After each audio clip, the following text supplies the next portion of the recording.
Hello, and welcome back to the original Larry D's Food for Thought. Today, you all know, as usual, we're going to be reading out of that old King James Bible, be reading from the Old Testament and out of the New Testament, to the law and to the testimony, precept upon precept, line upon line, here a little and there a little. All right.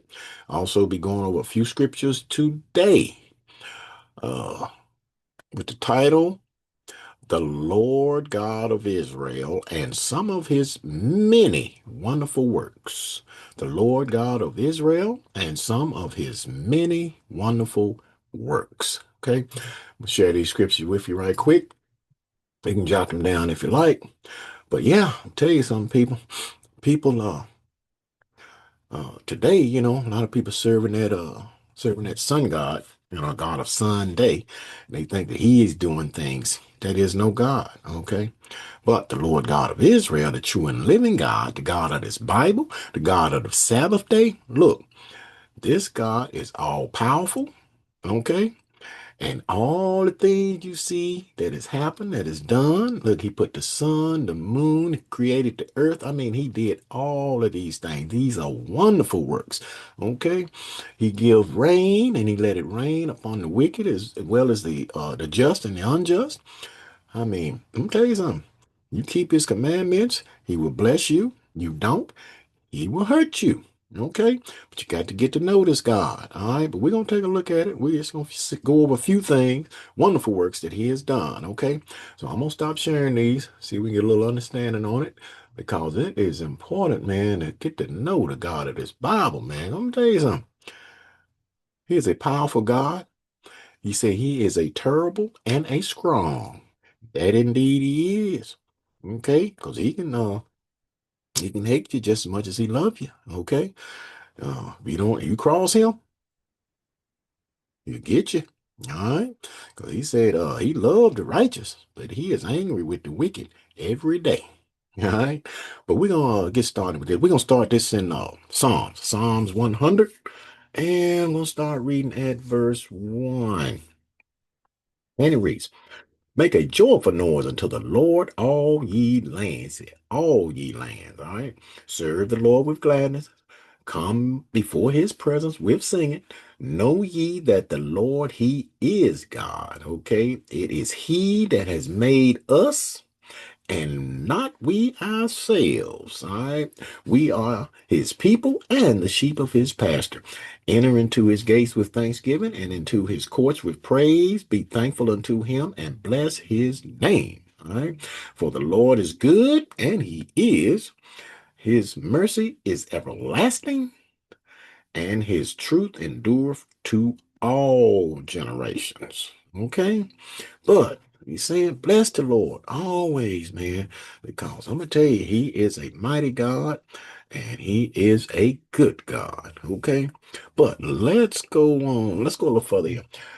Let's go to, let's see. Hmm. Let's go to, Psalms, like quick here. Is it Psalms? No, no, no, no. I'm sorry. Going to Exodus. Exodus, the 16th chapter. And I want to read one verse over here right quick. This will be Exodus 16. If I can get there. Exodus 16. Hmm.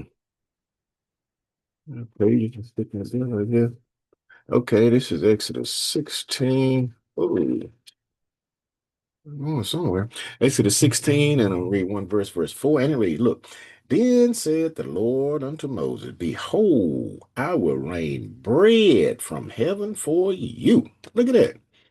And the people shall go out and gather a certain rate every day, that I may prove them whether they will walk in my law or not. Okay? So, think about that. You got soup kitchens, you got all these little kitchens, man. They be feeding people. They feed quite a few people, but look at what the Lord did. He fed a whole nation, the nation of Israel, when they was out in the wilderness after he brought them out of Egypt. Look, fed a whole nation out there, rained bread down from heaven. Okay? And those cats still complained. Boy, I tell you. But look at that. All right. But let's go further. Let's run right over here to let's go to First Kings right quick. One of First Kings, the fourth chapter. First Kings 4, and I want to show you this. This is First Kings 4. And I want to start reading. Let's see here. I'm going to start reading at verse 29. And this right here was a king. Matter of fact, King Solomon. Let me show you what the Lord did for him. Look. Oh, this is First Kings, fourth chapter. Start reading at verse 29. Anyway, look. And God gave Solomon, talking about King Solomon here. And God gave Solomon wisdom and understanding exceeding much, and largeness of heart, largeness of mind. Look at that. Even as the sand that is on the seashore. All right. And Solomon's wisdom excelled the wisdom of all the children of the east country and all the wisdom of Egypt, for he was wiser than all men. Look at that. Than Ethan the Ezrahite, and Heman, and Calcol, and Darda, and the sons of Mahol, and his fame was in all nations round about. Look at that. The Lord gave Solomon, largeness of heart. He had more wisdom and was wiser than any man. Okay? You think any man can study enough books to get that wise? Nope. The Lord had to do it. Lord gave it to him. That was a wonderful work he did there. Look at that. Verse 34. Look, and there came of all people in to hear the wisdom of Solomon from all kings of the earth, which had heard of his wisdom. So this guy was wise, man. And all of that he gave was that Lord gave it to him. Okay? Look. So now, let's go take a look at this. Let's go to Second Kings. Let me show you this great act right here. This wonderful, wonderful work. This is Second Kings, the fifth chapter. And let's see. Mm, this is a brother named Naaman. And this guy, he was a king. And then but he was a leper. He had been plagued with leprosy. And let's see what happened right here. This is Second Kings 5 and 1. And it reads, look, now Naaman, captain of the host of the king of Syria, was a great man with his master and honorable because by him the Lord had given deliverance unto Syria. He was also a mighty man in valor, but he was a leper. Okay, so he'd been plagued with that leprosy, right? And now, let's see, verse 9. Look. So Naaman came with his horses and with his chariot and stood at the door of the house of Elijah. Okay, and and uh, and Elijah sent a messenger, Elisha. Okay, I'm sorry, Elisha sent a messenger unto him, saying, "Go and wash in Jordan 7 times." Told him go down there, wash yourself 7 times, right? And thy flesh shall come again to thee, and thou shalt be clean. All right.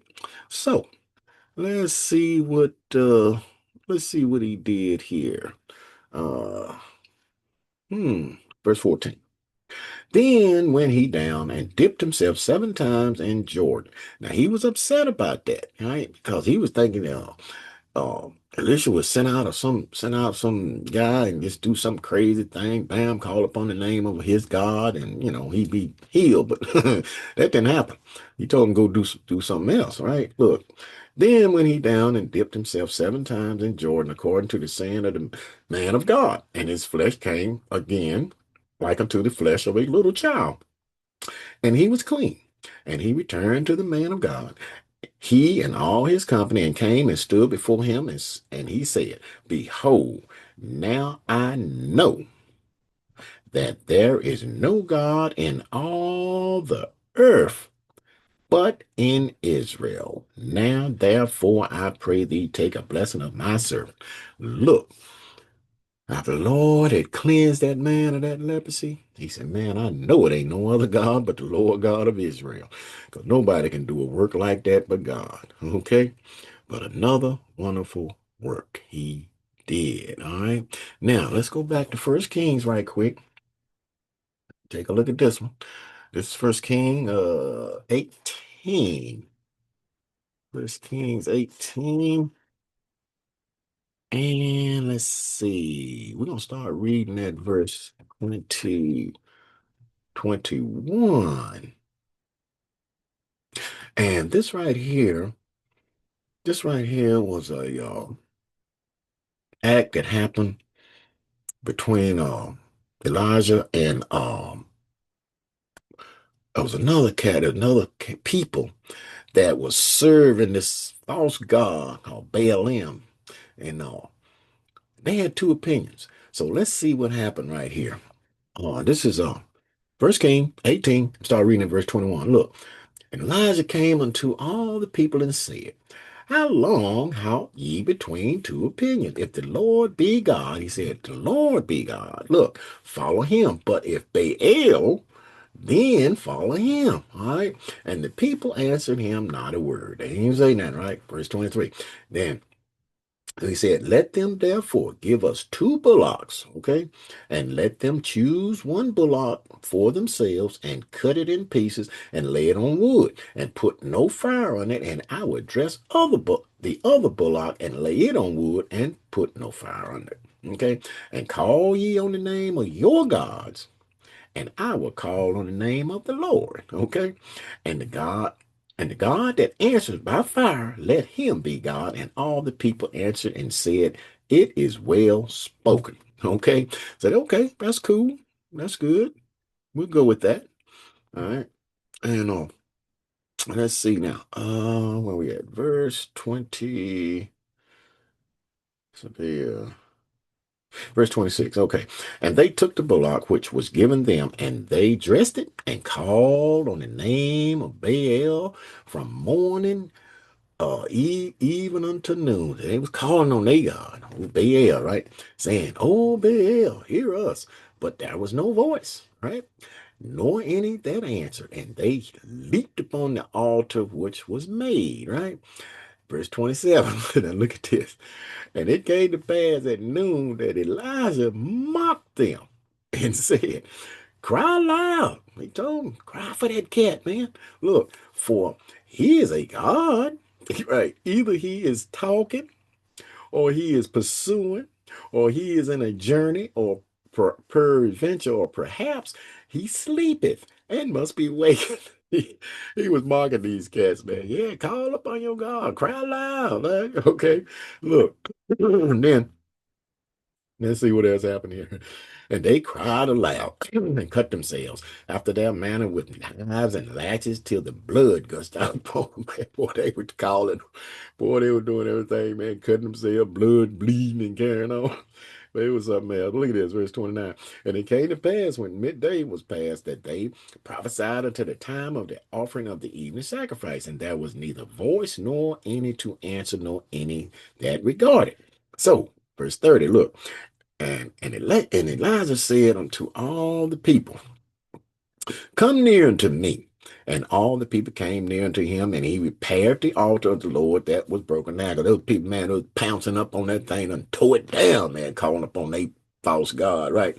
Look, and Elijah uh took 12 stones according to the number of the tribes of the son of Jacob, unto whom the word of the Lord came, saying, Israel shall be thy name. And with the stones, um, what was it? I'm sorry, verse 33. And he put the wood in order, and cut the bullocks in pieces, and laid him on the wood, and said, fill 4 barrels with water and pour it on the burnt sacrifice and on the wood. And he said, do it the second time. Man, take them barrels, man, fill them with water and pour it all up on there, right? And they did it the second time. And he said, do it the third time. Wow. And they did it the third time, right? So he took all that water and poured up on that thing. But look at this. And the water ran, ran around about the altar. And he filled the trench also with water. And it came to pass at the time of the offering of the evening sacrifice that Elijah the prophet came near and said, Lord God of Abraham, Isaac, and of Israel, let it be known this day that thou art God in Israel, and that I am thy servant, and that I have done all these things at thy word. Look, hear me, O Lord, and hear me, that this people may know that thou art the Lord God, and thou art, and that thou hast turned thy heart back again. Look at that. Then the fire of the Lord fell and consumed the burnt sacrifice and the wood and the stones and the dust and licked up the water that was in the trench. Wow. And when all the people saw it, they fell on their faces and they said, the Lord, he is God. He is the God. The Lord, he is the God. Look at that. So all of that, you see that wonderful work the Lord did right there? And he even turned their heart back to them when they saw that. And they knew that the God of Israel he is God. Okay. But let's go a little further here. Let's see. Let's go to Leviticus right quick. I got a couple more places. I'm going a little long here, but let's see. Let's go to Leviticus. I'm gonna show you this. Leviticus 26. A quick look at this. Okay, Leviticus 26. And I'm gonna start reading at, let's see. So I'm reading in excuse me, verse, verse 2. And read, look, ye shall keep my Sabbath and reverence my sanctuary. I am the Lord. Okay. If you walk in my statutes and keep my commandments and do them, then I will give you rain in due season, and the land shall yield her increase, and the trees of the field shall yield their fruit. But what the Lord say right here? Excuse me. He said, keep his Sabbath days, okay? Because he had it written over in the commandment. Remember the Sabbath day and keep it holy, not Sunday, okay? And if you walk in his statutes and keep his commandment, look, he will bless you. But another place you can read, look, you don't do what he say. Look, the Lord say he kill, he maketh alive, he wound, and he heal, okay? So you don't do what he say. He could do something to you. You won't like it. All right. Keep those commandments. Keep that Sabbath day. All right. But I just wanted to show you that. But let's go to this last place right quick because I know I've been taking quite a bit of time on this one. But I want to show you this act right here. And this was awesome right here. Every time I read this, man, I think about it. Boy, I tell you, this is Exodus 14, and I'm gonna start reading verse 13. And right here, man, it's when the Lord had Moses bring the people up out of Egypt, man, and they came up to the Red Sea, and they had Pharaoh's army was pursuing after them, man. So they was kind of like stuck between a rock and a hard place, you know. They said, "Oh man, we crying, we're gonna get across this water." Then you had Pharaoh's army behind them pursuing them. Boy, they was scared. But look at this. Let's see what happened though right here though. This is Exodus 14. And let's see. I'm wrong spot here. Hold on. Exodus 14. And we'll start reading at verse 13. And read, look. And Moses said unto the people, fear ye not, stand still and see the salvation of the Lord. Look, which he will show to you today. For the Egyptians whom ye have seen today, ye shall see them again no more forever. Look at that. Okay. Verse 14. The Lord shall fight for you, and ye shall hold your peace. All right. And the Lord said unto Moses, wherefore criest thou unto me? Why are you crying to me, Moses? He said, speaking to the children of Israel that they go forward. Look. Okay. Verse 16. But lift up thy rod and stretch out thine hand over the sea and divide it. Look at that. And the children of Israel shall go on dry ground through the midst of the sea. Wow. It is look, verse 18. And the Egyptians shall know that I am the Lord when I have gotten me honor upon Pharaoh, upon his chariots, and upon his horsemen. Hmm.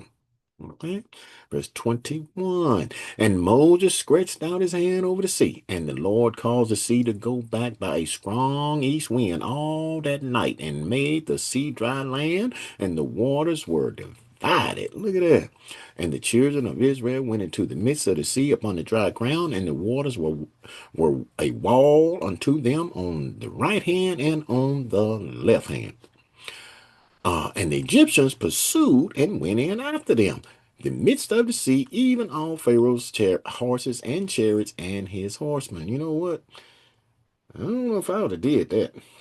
You know what? Look at this, verse 24. And it came to pass that in the morning, watch, the Lord looked unto the host of the Egyptians through the pillar of the fire and of the cloud, and troubled the host of the Egyptians. And took off their chariot wheels. Look at that, and that they drave them heavily, so that the Egyptians said, Let us flee from the face of Israel, for the Lord fighteth for them against the Egyptians.